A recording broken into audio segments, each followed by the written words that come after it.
O retrato do jogo, pelo que nós vimos ontem, foi de um Asa melhor numa primeira etapa, mais organizado. Cruzeiro com muita dificuldade de organização. E aí eu preciso aqui fazer menção para a qualidade individual exercida de alguns jogadores que já sabemos que ele tem capacidade, como o Zé Wilson, que anulou, mas literalmente anulou o Aurélio no primeiro tempo. O Aurélio praticamente não pegou na bola. O Levani não citou uma vez sequer. E se citou, foi uma maneira muito leve. Em uma bola parada, em uma cobrança de escanteio, alguma coisa desse tipo. O Aurélio não conseguiu armar nem ter liberdade. E isso também se deve ao trabalho, né, à dinâmica defensiva na marcação, principalmente em que tem uma compactação no grande círculo entre o Aleph e o Zé Wilson, né, que foram os titulares no jogo de ontem. Então eu vi que o Aurélio não teve esse espaço. Sem o Aurélio, e aí eu não vou aqui desmerecer o trabalho que o Bruno Monteiro está fazendo, mas isso é o óbvio. Sem o Aurélio, o Cruzeiro é um time comum. É um time muito comum. O Asa sabia disso, procurou anular essa peça, que é a que pensava o jogo, e conseguiu avançar ocupando espaços e atuou, como o Cardeal observou, em cima do que nós comentávamos ontem na questão de posse de bola. O Asa foi dono da maior posse de bola, maior tempo de posse de bola durante todo o primeiro tempo. E ficava oscilando. Ficava 54, 46, ficava 58, 42, ficava sempre oscilando, mas com uma margem muito boa da equipe do Asa. O Asa fez 1-0, um lance também de muita atenção ali do Júnior Viçosa. O Cardeal já descreveu a cobrança também do Gabriel Feliciano, que para mim fez uma boa partida.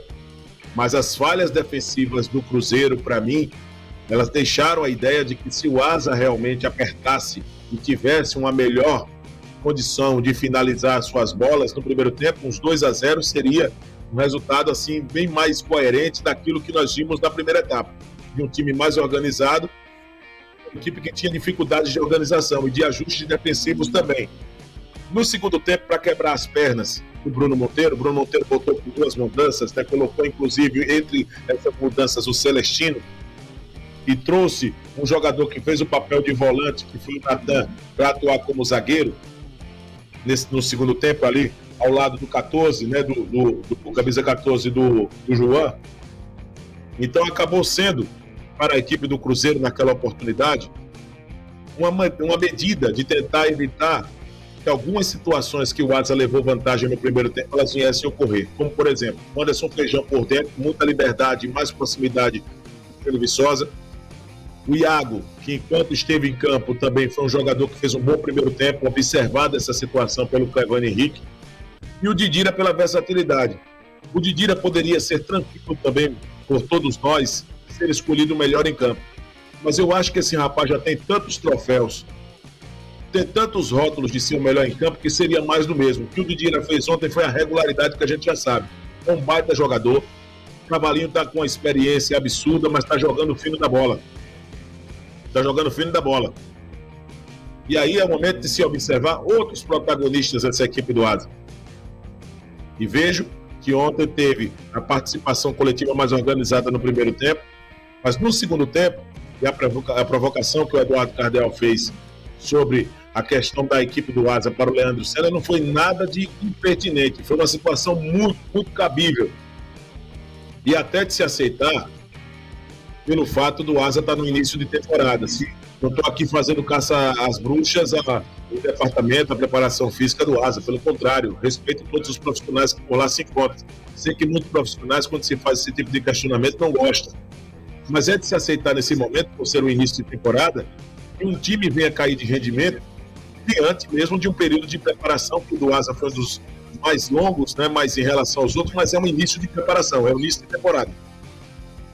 E o Asa, mais uma vez, reconhecendo, claro, algumas mudanças que o Bruno Monteiro fez, mas no momento em que se esperava a exposição da equipe do Cruzeiro, quando perdeu o jogo foi 2-0, porque o gol do Asa foi logo no início, antes dos 5 minutos do segundo tempo, e que o Asa poderia ter tirado proveito, tanto que teve chance clara, o Caxico poderia ter feito o terceiro gol do Asa, o Asa poderia ter feito 3-4-0 diante da exposição do Cruzeiro, e o Cruzeiro esfacelado.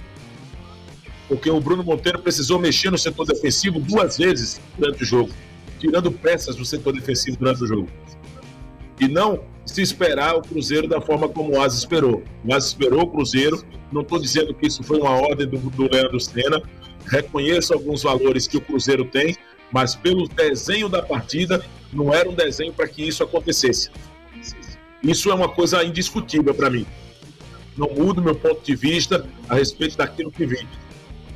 O cenário, o desenho da partida não era para acontecer uma pressão daquela que o Cruzeiro exerceu, principalmente com as mudanças de peças, porque passa a sensação de que o Cruzeiro tem mais peças de qualidade no banco de reservas do que o do Asa. E, na verdade, não é isso. O que nós vimos foi uma queda de rendimento do Asa, que tentou administrar uns 2-0, sofreu o gol e ainda levou pressão nos últimos momentos. E aí vem aquela coisa dos detalhes, né? A bola em cima da linha que o Rony Lobo tirou, em que os 2-0 podem ser lamentados para quem não estava, só vendo os melhores momentos. Mas para quem estava dentro de campo, uma superioridade do Asa, sabe que 2-1 foi um resultado que ficou aquém daquele futebol que o Asa conseguiu apresentar. Desses 90 minutos, André, poderia dizer que em 60 a 65. O Asa conseguiu apresentar em 60 a 65 um futebol digno de colocar ontem 3-4-0 na equipe do Cruzeiro. Mas caiu, mais uma vez, de rendimento. Mesmo com o Leandro Senna dizendo que nenhuma coisa nem outra preferia enaltecer a participação do Cruzeiro na partida, de querer reagir no resultado.